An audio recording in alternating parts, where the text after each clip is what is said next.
This is Newsroom. Hello and welcome from Johannesburg in South Africa. I'm Evan Hansen. The show, of course, live, broadcast from our studios in Auckland Park. We're also live on YouTube right now. That's with our streaming facility. Our whole show, of course, is available on demand on our YouTube channel now. Today, retail giant Woolworths continues to be in the crossfire. The company's AGM is expected to be a heated one this week. Our shareholders have pledged their support for sanctions against Israel. In a sensational development, an application to drop all charges against Srindavani will be heard in the Western Cape High Court today. We'll look at women in mining after that and close the show with the 16 days of no violence against women and children. That kicks off tomorrow. But first, let's get the day's news from Katrine Milan.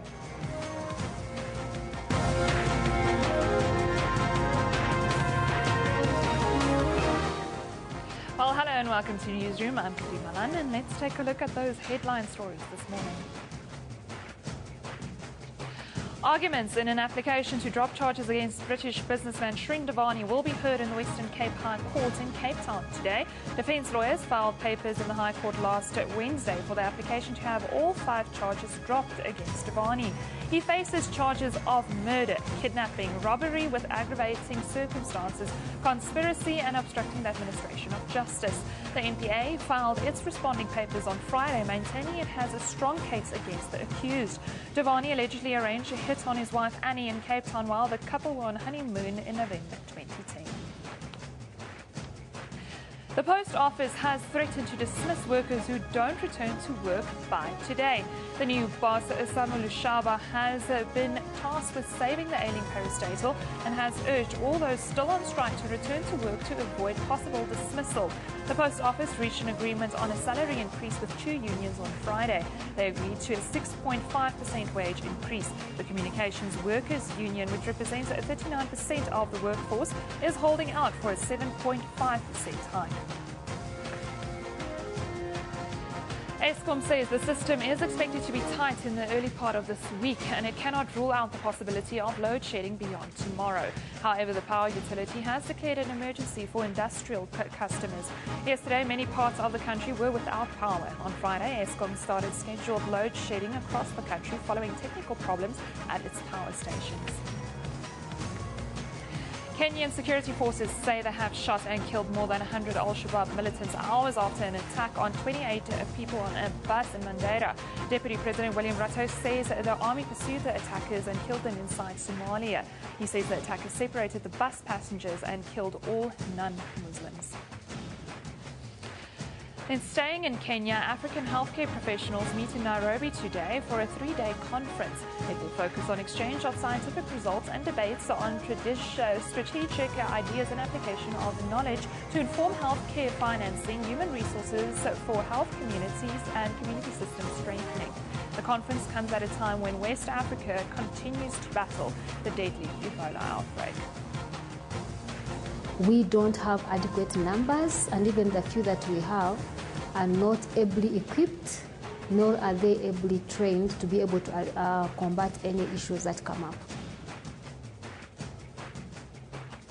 And a tearful Lewis Hamilton joined the elite ranks of double Formula One world champions yesterday after a nerve-wracking drive at the Abu Dhabi Grand Prix. The 29-year-old Englishman, who took his first title in 2008 with McLaren, won not only the 55-lap race but also his private duel with a Mercedes teammate Nico Rosberg. He suffered prolonged problems with his car and ended up in 14th place. Felipe Massa took second ahead of a teammate Valtteri Bottas, the first time both Williams got podium finishes in the same race this season. Now remember, all those top stories and more are available on our Newsroom Facebook page. You can also follow us on Twitter at SABC Newsroom. Yevon, over to you. Thank you very much, Katrine. Now, today, the National Coalition for Palestine, together with the ANC Youth League, COSATU and other Palestine solidarity organizations, will make an announcement regarding the growing Boycott Woolworths campaign. Retail giant Woolworths has been in the crossfire over its trade relations with the State of Israel for a couple of months now, and it seems the matter is only getting worse for them. Boycott, divestment and sanction South Africa has been leading protests at stores across the country, calling on Woolworths to end their trade relations with what they call apartheid Israel. Last week, the company's image and ethics came into question again when Woolworths shareholders, along with Cosatu, took a daring step pledging their support for the boycott. Now, joining us this morning from Cape Town is one of these shareholders, Martie Momberg. Very good morning to you, Martie. Thank you for joining us. Thank you. Good morning, Evan. And then here in the Johannesburg studio, we're joined by BDS coordinator Mohammed Desai. A very good morning to you, Mohammed. Thanks so much for having me. Mohammed, let me just start with you quickly. I want to talk about the announcement today and in a way preempted. I understand it's happening at 10 o'clock, but can you put us into the picture what the National Coalition for Palestine, together with the ANC Youth League, Cosatu and others, will be announcing this morning? Well, this week is a very exciting week. We see ordinary people doing extraordinary things.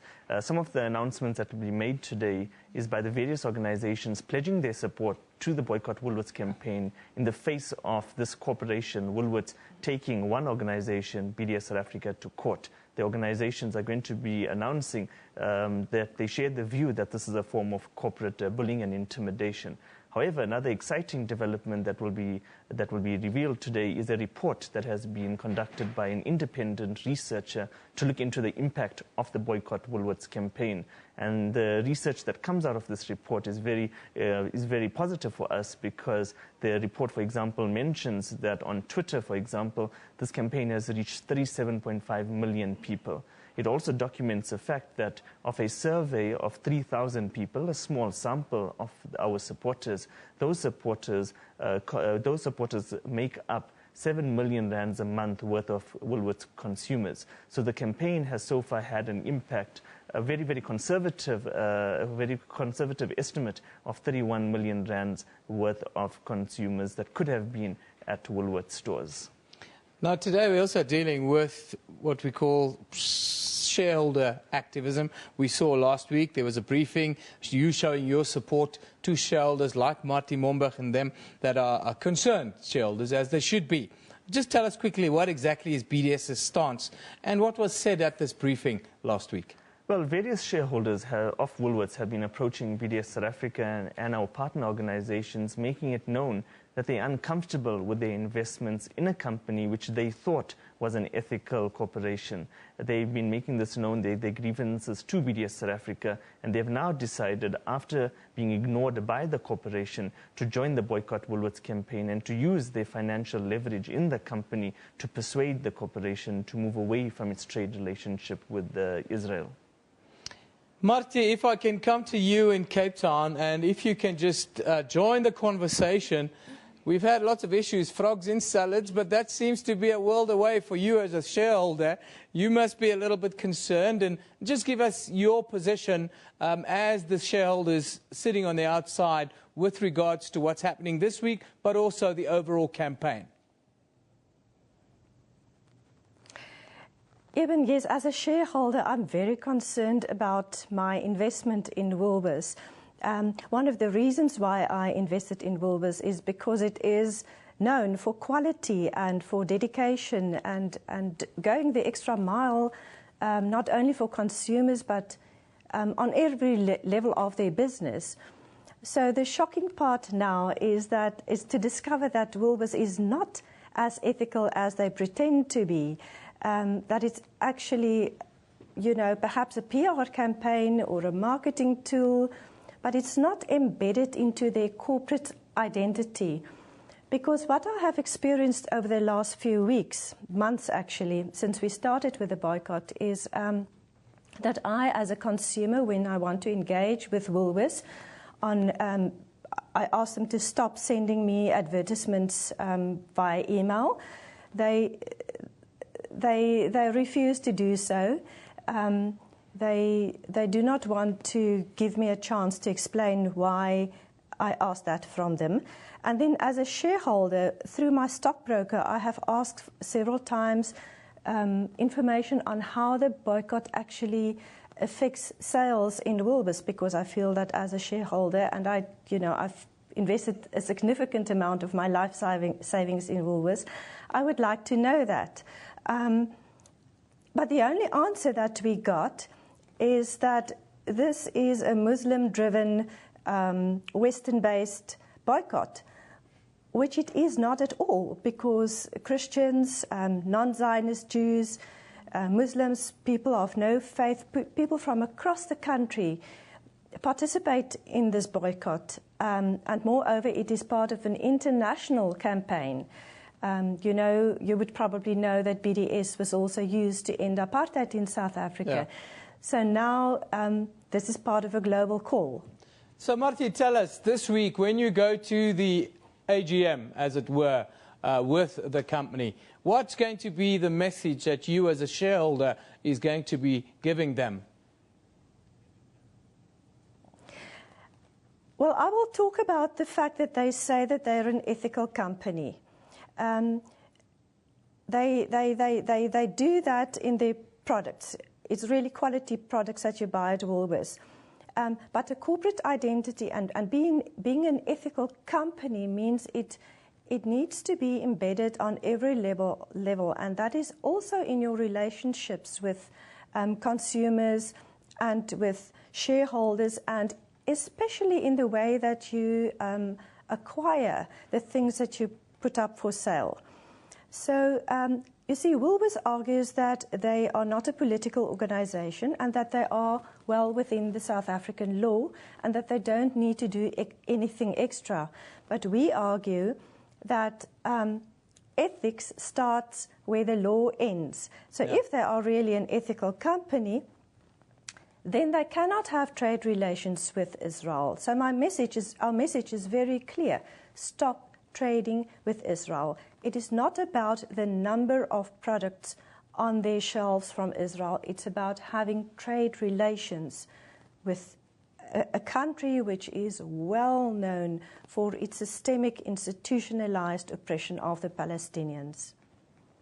Thank you very much, Martie. Let me come to Mohammed quickly here in Johannesburg. Now, in recent times, the last week or so, it's been broken down by Woolworths as, oh, it's only pretzels, pomegranates and figs. Mm-hmm. That's unethical in your estimation. Why, and what would you like to see? Well, two things. Firstly, it's not about the figs, the pomegranate or the avocado. We have no problem with those fruits. We have a problem with the 12 million rand trade relationship that Woolworths has with Israel. But we're glad, actually, that they're actually identifying the pomegranates, the figs, and the pretzels. Because, for example, when it comes to figs, we have Prince Albert, a small town in South Africa that is one of the biggest producers of figs in the world. There's no reason why Woolworths should be going over through to Israel to bring through those figs when they could support local businesses, local farmers here in South Africa. It's really a win-win situation. And we do wonder, we do become suspicious as to why Woolworths is trying to hang on to this Israeli trade relationship. Woolworths has a chance to be on the right side of history. Woolworths has a chance to do the right thing. And we hope that come the AGM on the 26th of this month, that Woolworths will take the right decision to terminate that relationship with Israel, to join the non-violent boycott, divestment and sanctions campaign, which is holding Israel accountable for its violations of international law.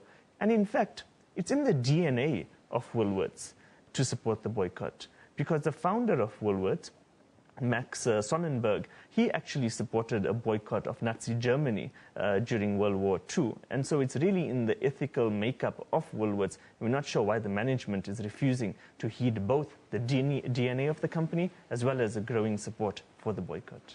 Now, you talk about the management, and it's the Woolworths management that have filed a court application against your organisation to what they call protect employees and customers from increasing unlawful protests inside its stores. We see some of the pictures on screen right now.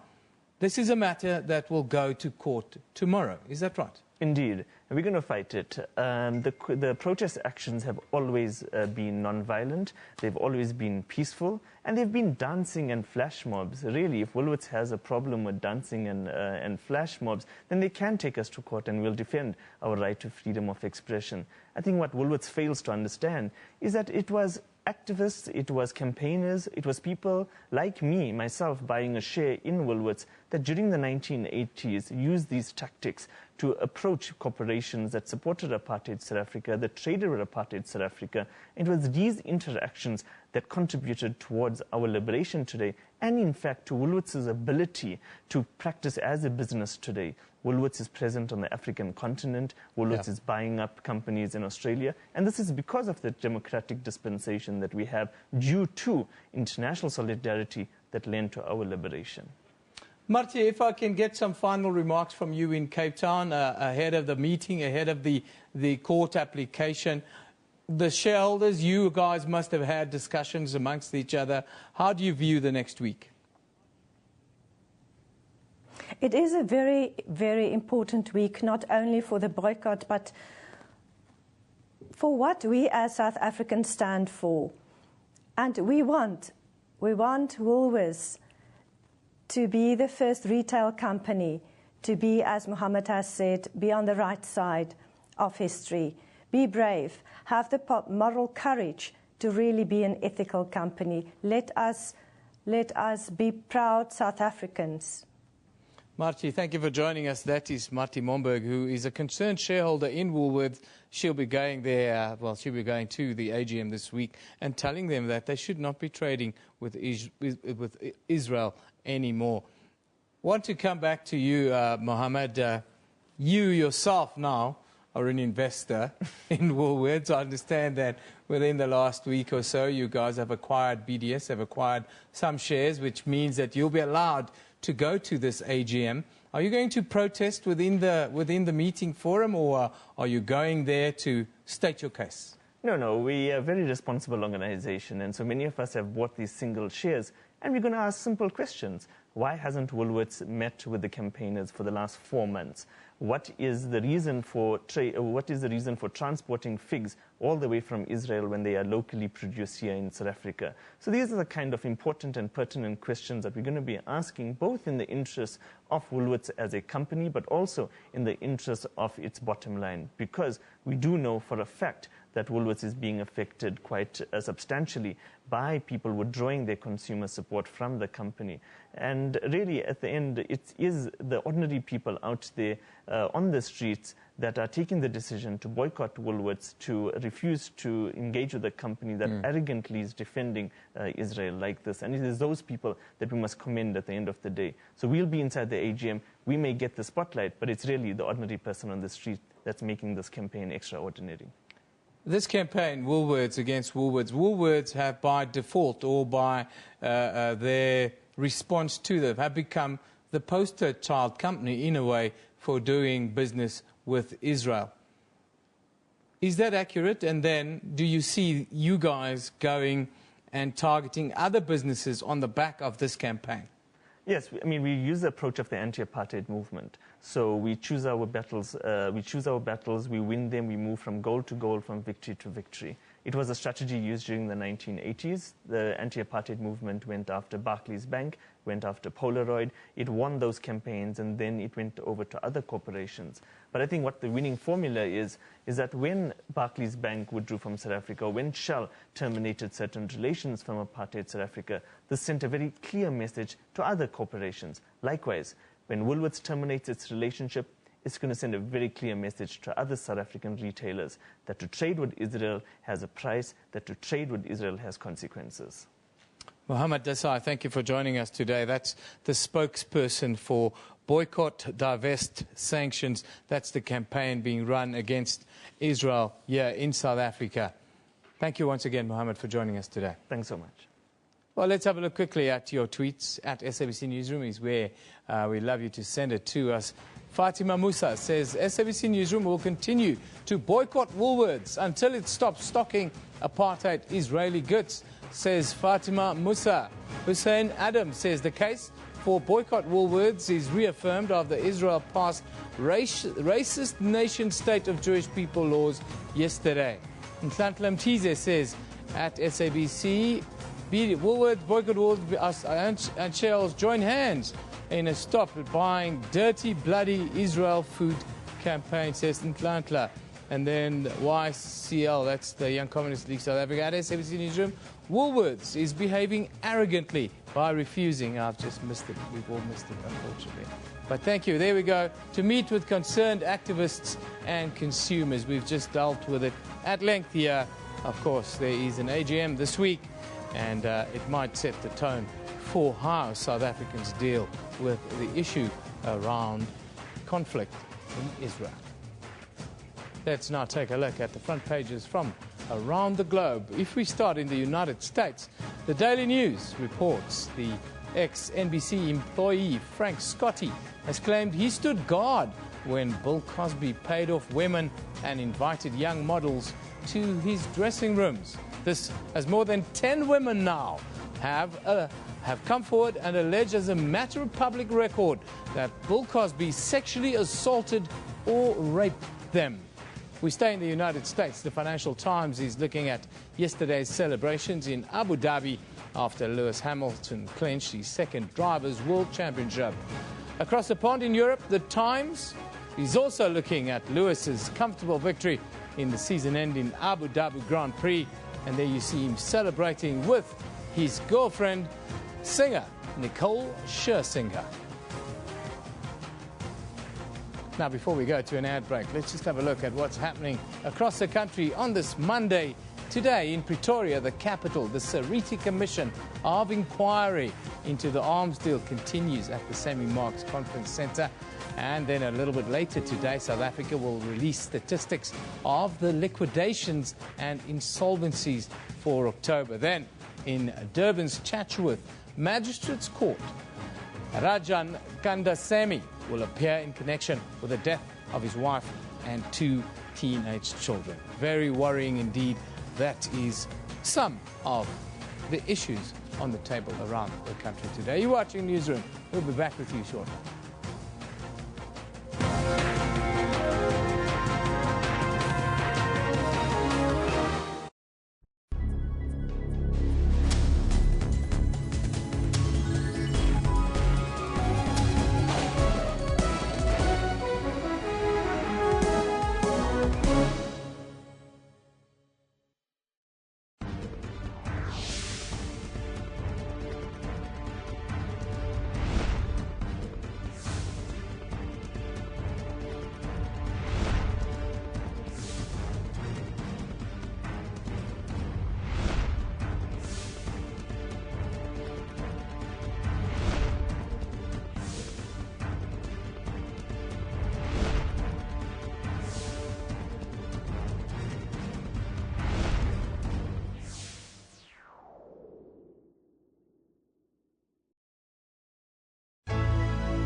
Welcome back. You're watching Newsroom here on SABC News. Arguments in an application to drop all charges against British businessman Shrindavani will be heard in the Western Cape High Court in the Mother City today. His defence team brought the application under the Criminal Procedures Act here in South Africa. Davani allegedly arranged a hit on his wife Annie in Cape Town while the couple was in honeymoon in November of 2010. He's pleaded not guilty to all charges, including kidnapping, murder and defeating the ends of justice. Davani claims the couple was hijacked while Tongo drove them through Gugulethu in his minibus on Saturday, November 13, 2010. He is serving an 18-year jail term and Mzamadoda Kwabe, 25 years. Kolili Mgeni was serving life in jail for firing the shot that killed Annie but died in prison from a brain tumor last month.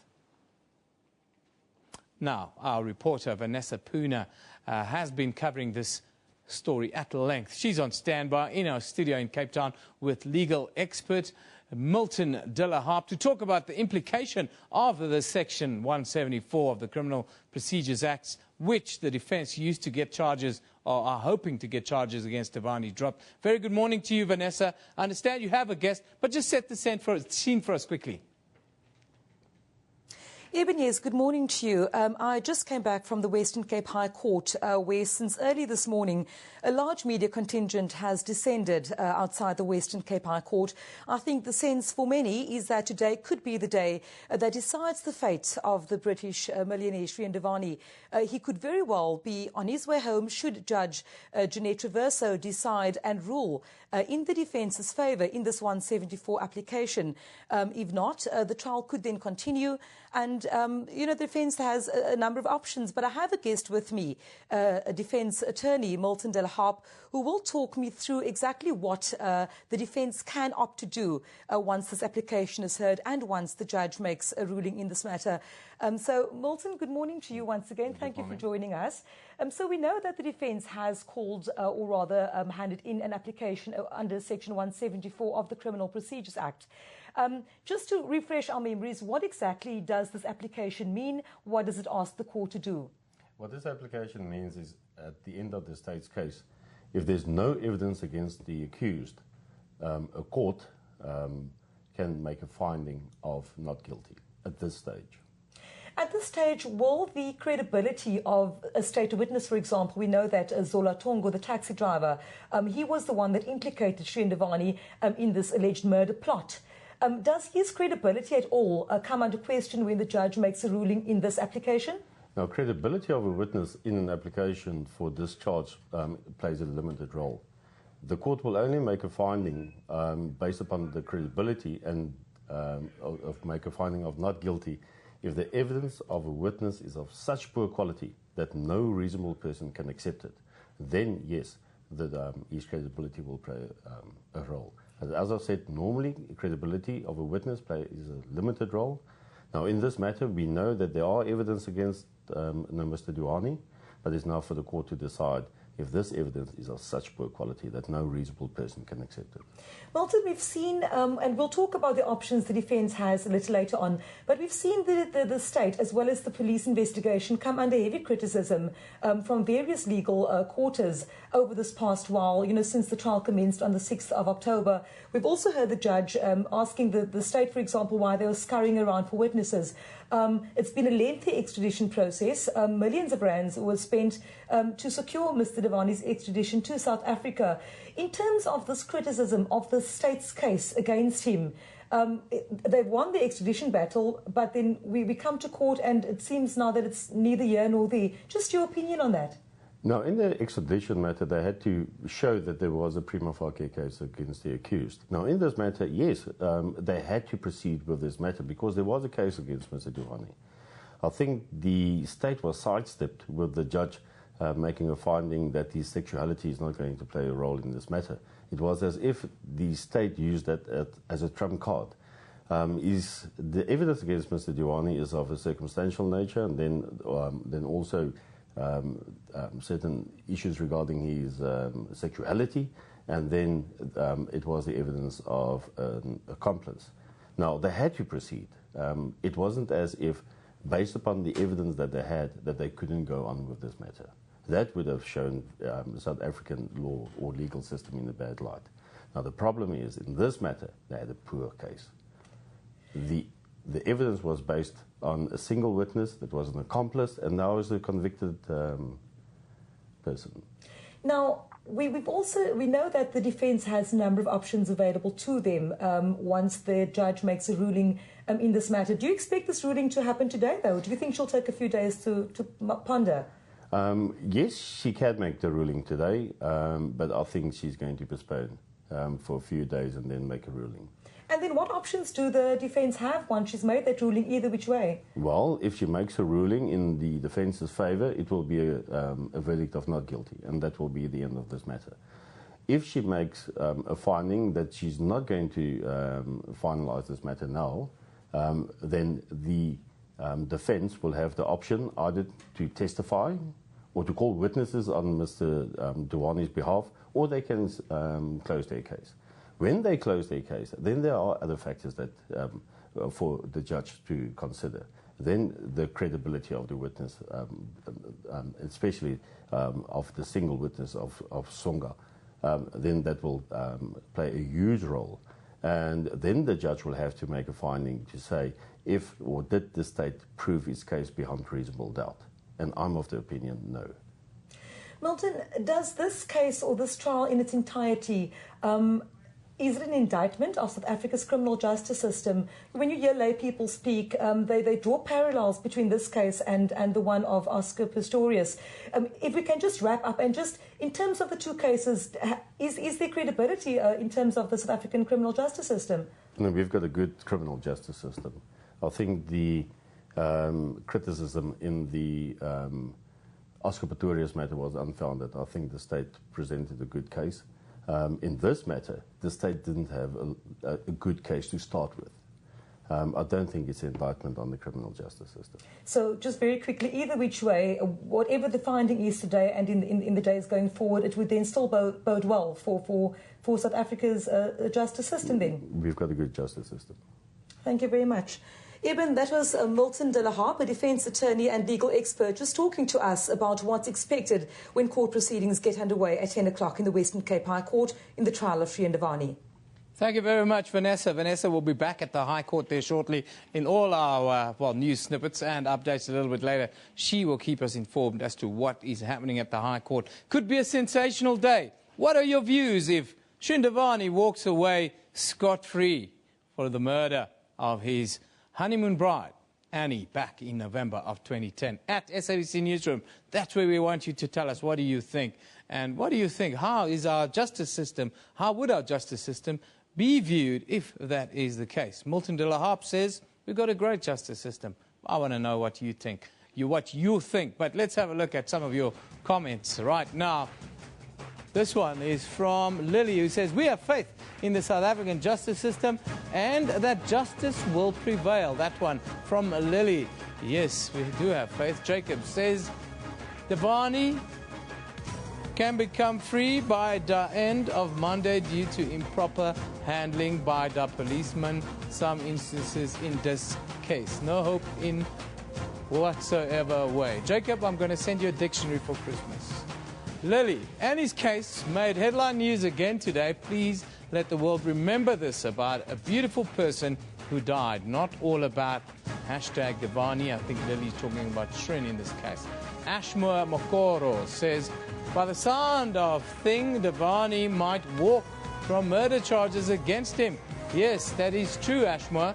Shrindavani could be absolved of all charges today. Milton de la Harpe, the legal expert, said a little bit earlier, the state didn't have such a good case against Shrindavani in the first place. Wow, I didn't know that. I thought if you pay 15,000 Rand to tell a attendant to have your wife killed, that might be a decent case, especially if you've got a couple of witnesses. But, of course, legalese is not our field of expertise, and we have to go with what the courts say. That's the final word on the law in this country. Let's take a look at what's on our Newsroom Facebook page. Today, you will see there that issues facing the Afrikaner community in South Africa will be discussed at the United Nations Human Rights Forum for Minority Rights in Geneva this week. Then you'll see that scores of people have marched to the house of a former ANC councillor in Atteridgeville, demanding that he vacate the property because he's reportedly occupying an RDP house that belongs to one of the residents there. And also that Deputy President Cyril Ramaphosa is expected to meet leaders of opposition parties today in Parktown in Johannesburg to seek an end to the chaos that's been prevailing in Parliament of late. All of those stories and a whole lot more on Newsroom's Facebook page. You can also get updates on sabc.co.za/news, all the latest from all around the world. Is it time for us to take a break? No, we're not taking a break. We're looking at a tearful Lewis Hamilton, who joined the elite ranks of double Formula One World Champions yesterday after a nerve-wracking drive at the Abu Dhabi Grand Prix. The 29-year-old Englishman, who took his first title in 2008 with McLaren, won not only the 55-lap race, but also his private duel with Mercedes teammate Nico Rosberg, who suffered prolonged problems with his car and ended up in 14th place. Felipe Massa took second ahead of his teammate Valtteri Bottas in the Williams, the first time both Williams got podium finishes in the same race this season. Hamilton's girlfriend, Nicole Scherzinger, couldn't wait for her man to remove his racing helmet before she planted a kiss right on the visor. Hamilton described it as the greatest day of his life. I can just imagine what the last 12 hours must have been like in Lewis Hamilton's life. Absolute chaos. Wonderful. You're watching Newsroom. We'll be back after a short while.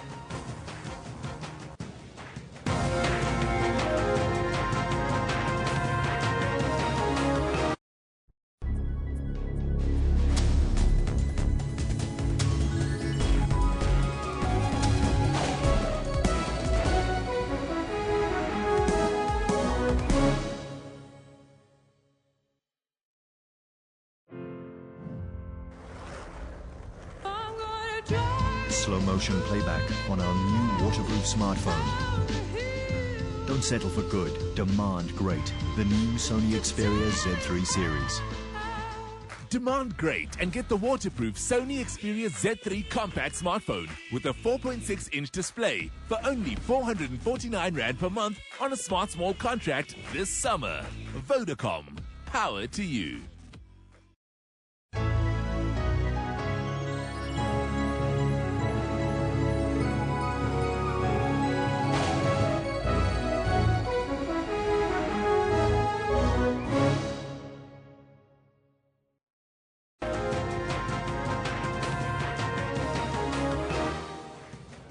Well, hello and welcome back here with Newsroom on SABC News. Let's take a look at the top stories this morning.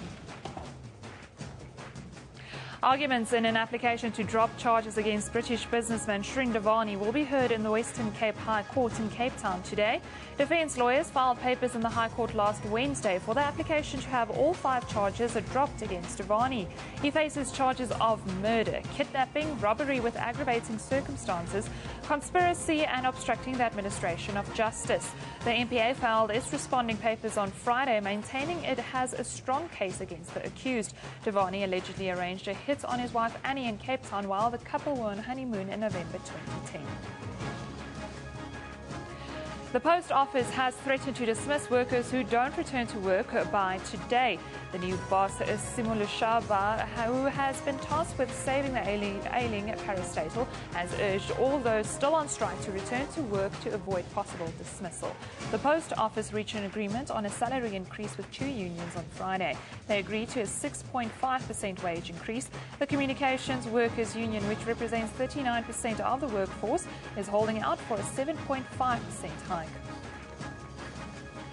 And Eskom says the system is expected to be tight in the early part of this week and it cannot rule out the possibility of load shedding beyond tomorrow. However, the power utility has declared an emergency for industrial customers. Yesterday, many parts of the country were without power again. On Friday, Eskom started scheduled load shedding across the country following technical problems at its power stations. Remember, all those top stories and more are available on our Newsroom Facebook page. You can also follow us on Twitter at SABC Newsroom. Evan, over to you. Thank you very much, Katrina. Last week, the National Union of Mine Workers hosted its 6th National Women's Conference under the theme Women Stronger Together in Advancing Sector Charter Transformation. The conference took place against a backdrop of a serious onslaught on black women in the mining, construction and energy sectors, both by capital and male colleagues. Now, to tell us more about the outcomes of this year's conference, we are joined today by the NUM's National Women's Secretary, Phumeza Mgengo. Very good morning to you, Phumeza. Thank you for joining us. Okay, thank you. Phumeza, just the conference that took place, what were, according to you, some of the most important issues raised by women in mining? Okay, women in mining raised the issues about the maternity leave for all women, both in construction and in the mining. They also talk about the challenges that we're facing in the judiciary system of South Africa, because there are so many women who are murdered, some are raped, some are being they've got challenges like when they're attacked in the mining industry. Yeah. So we're saying now we need to make sure that we do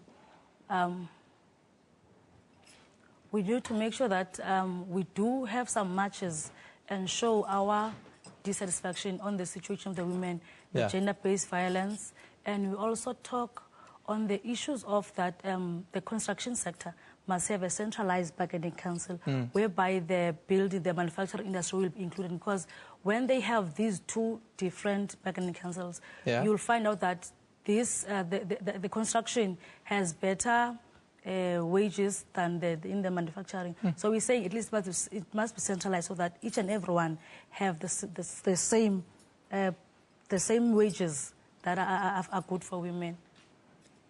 I wanted to ask you, I see that you guys are planning on marching to the judiciary against continued cases of rape and gender-based violence. Is that specific to the mining sector? And give us a little bit more detail about that march, where, when, and how will it take place? Yes, it is specific for mining sector, because if you remember, we've got an issue of the Bingi case. She was raped underground. We also have Cynthia Situke last year. She was also raped underground and killed. We also have women who are beaten underground. For example, we had in Kusasale too, I think sometimes last week, there was a woman who was wearing an NUM red t-shirt. And then two males decided to undress her, and she had to parade out of the stadium with her bra on, of which that is not right. Women have a right to be in the mining industry. We've got a right to work in the mining industry. So these challenges, for example, we did go to the police station and we didn't like the response, because they said the mining industry is like the taxi industry. So this woman who was like humiliated said, no, if ever these guys wanted to kill her, they should have killed her. We're like, no, you can't talk like that. You can't say the mining industry is like the taxi industry. We are seriously attacked by our male comrades in the mining industry, and no one is seeing it fit that we must go and report those cases. You're saying that it's unregulated in a way. It's almost a free-for-all underground where women are continually targeted by their male colleagues. What would you like to see the authorities do going forward? Because no one is above the law in South Africa. Yes. What we want to see happening, the DMR, like they did in Rustenburg, to go around the mining houses, have a session with both women and the males, and create an understanding that women are here to stay. We're all working. Yes. We're not here to be harassed sexually, we're not here to be raped and killed. And there must be means and ways that women must not work alone. For example, there are places where it's a bit dangerous to have only women working night shift alone. So at least there must be women, maybe at least plus minus three women in the same place, maybe with a male, because we are sharing the work. At the same time, there must be cameras that are able to see when a woman is being harassed, in as much as it's easier for cameras to see when there's a challenges in the gold plant. So we're saying the very same cameras that are good to see challenges in the gold plant, they must also have, they must be always be intensified to be able to see that now there is a woman who's in danger. Because if you're working in the conveyor belts, when the belt traps, within 5 minutes or 5 seconds, they're able to catch that up. So we're saying the same must happen to the women. We should treat the safety of our women the same we treat the safety of miners, the same we treat with the safety on the shop floor and so forth. Just tell us quickly about Phumeza, the number of women working in mining in South Africa right now. I'm not sure, because in where I'm working in Kusasale too, we had plus minus 500 women. It depends on the strength of the mine. Sometimes, because we didn't reach 10%. Because they said, at least the mining charter said there must be women, 10% of women in the mining industry in all the departments. But for now, we're less than 10%. We plus minus, in Kusasale it is plus minus 500 women. In Driefontein is plus minus 600. I'm not sure in other mines because I'm still new, but I only know those in Carletonville. Plus, we are not more than 500. Well, Phumeza, thank you for joining. Phumeza Mgengo, who's the NUM's National Women's Secretary. Of course, tomorrow, the 16 days of non-violence campaign against women and children starts here in South Africa. And we hope that after this conference that you have more success in dealing with the real troubling issues facing women in mining in South Africa. Thank you for joining us today. Now, as the 16 days of activism gets underway tomorrow, our producer, Neen Dormal, spoke to the Soul City Institute recently about what it will be doing to help the fight against gender violence and sexual assault, which continues to be a problem here in South Africa. Let's have a look. Now it's 16 days of activism on our doorstep. The popular Soul City television show and institute will soon be tackling the issue of sexual assault through edutainment. To talk a bit more about what we can expect, we're joined today by Soul City CEO Lemo Ramafoko and well-known local actress and Soul City actress Florence Masebe. Ladies, thank you for joining us today. Thank you for having us. Lebo, if I can start with you, just to think, over the last 20 years, Soul City has been tackling a series of important issues in our country. Why now the focus on sexual assault? Well, this is not the first time that we are tackling sexual assault and gender-based violence. We started in the year 2000 when the Domestic Violence Act had been passed, but it had not been implemented. And as one of the key development issues, it remains an issue that is very important for us to deal with. And this year in particular, we also wanted to popularize the Tutuzela Care Centers, which are a one-stop initiative led by the NPA, where women who have and children who have suffered sexual assault can go and get comprehensive care. So the intention with this year's storyline is to basically make the public aware of it and make them aware of what they can do in case of sexual assault. Yes, what exactly will that working relationship be with the Tutuzela Care Centers? Well, the Tutuzela Care Centers themselves, as I said, are a one-stop intervention where you get help. A number of women were reporting that some of the barriers for them to reporting and getting successful prosecution is the fact that there are so many barriers. You know, you have to go to a police station, often you have to wait in public, then you have to go to a hospital or be seen by a doctor. And in all of those, you know, when you have been traumatized, some of the evidence can get lost. And the Tutuzela Care Centers are a response by government, led by the NPA, to bring all of these services at one place so that fundamentally a person who has suffered this trauma is dealt with dignity, and then we put the person who has survived the trauma at the center of the care rather than them having to go to so many places. What we are doing is basically two things. One is to basically get through our storyline communities discussing sexual assault, because it is better to prevent rather than to cure, but also to tell those who have been survivors of sexual assault that they are not alone and that there are centers that they can go to. So that is the intention of what we want to cover. And then Florence, a few weeks ago when Lerato, another actress, was here, I specifically asked her, in cases like these, when you're dealing with issues like this, how as an actress do you prepare for these roles? And because you have to keep, you know, these kind of sensitive topics in mind.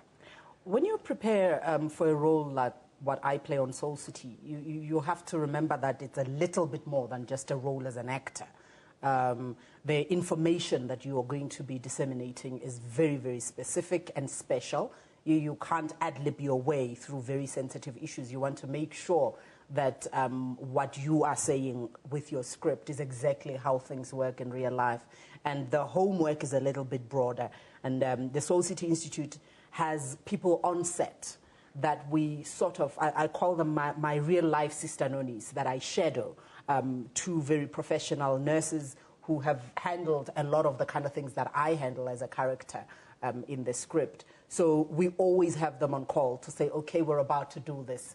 What is the right protocol for this? What must be done? What shouldn't be done? Because we're trying as much as possible to do it as ideally as what it should be out there for the public. And then in the seasons that you've been on Soul City, what is the kind of response that you've gotten from the audience? The one thing that we know about Soul City is that it's the kind of show that people feel they own. It's teaching them a lot. That's number one. Number two, it's a reflection of what they see out there. On a daily basis, you would get people coming back to you depending on which topic we're dealing with at the time. People come back to you saying, my situation is 1, 2, 3. They give you more feedback. Some people at times tend to believe it a bit too much. And I have to stop and remind them, I am not a nursing sister. I am an actress playing a nurse. But it means that the work that we're doing is actually impacting people's lives positively. Yeah, which is great. Yeah. And then, Lebo, if I can come back to you, you also have a lot of clubs, I understand. Yes. Please tell us about the recent women's clubs and work that does. Okay. So very recently, we have started young women's clubs. They will be in 6 provinces initially. And they basically are based on the success that we have had with Soul Buddies Clubs, which is an initiative that is 10 years old, where young kids form clubs. These clubs are really a safe space. And similarly for young women, these clubs have been set up, and they will be a safe space for young women between the ages of 15 and 24 to basically discuss a number of issues that affect them. And the ultimate intention with this club is to basically deal with the issues that are making young women susceptible to HIV. So they are really mainly for HIV prevention. But we also know that the issues that put young women at risk are basically social determinants and structural. So issues of gender-based violence are as important as a woman knowing how to prevent themselves from getting HIV. Issues of being able to have a career and your own money are as important as knowing when to have a condom. Issues of dual protection, using contraceptives, including condoms, including advocating for female condoms, are as important for young women. And these clubs will be set up mainly around informal settlements, where most of our we find most of our HIV infections. They are also going to be in high schools for young women, you know, because they start at the ages of 15. And we hope that these clubs are really going to help young women find a safe space to discuss these issues. We are developing a magazine for the young women, a toolkit for them, but we are also encouraging the young women to take up action as a collective, as a group. So for an example, with 16 days of activism, a number of these clubs are taking up initiatives that are very specific to their locations. They are engaging other service providers and other stakeholders in their own activities. Great. Well, we'll definitely make sure we put up all those details on our Newsroom Facebook page and on our website, so the ladies know where to go to get that information and to get that help. Thank you so much for joining us today.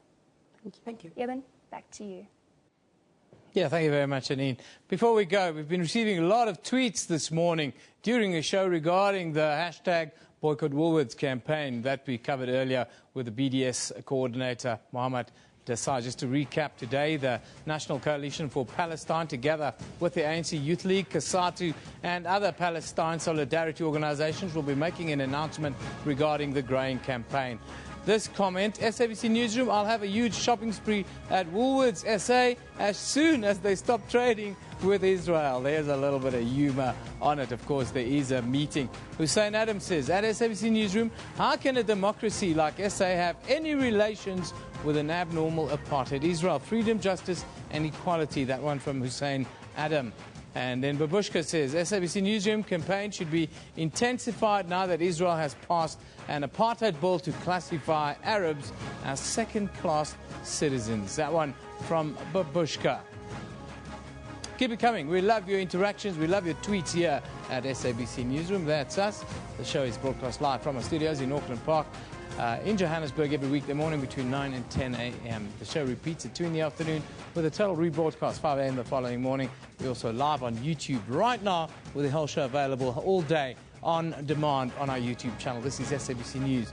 You've been watching Newsroom. We love it in the morning.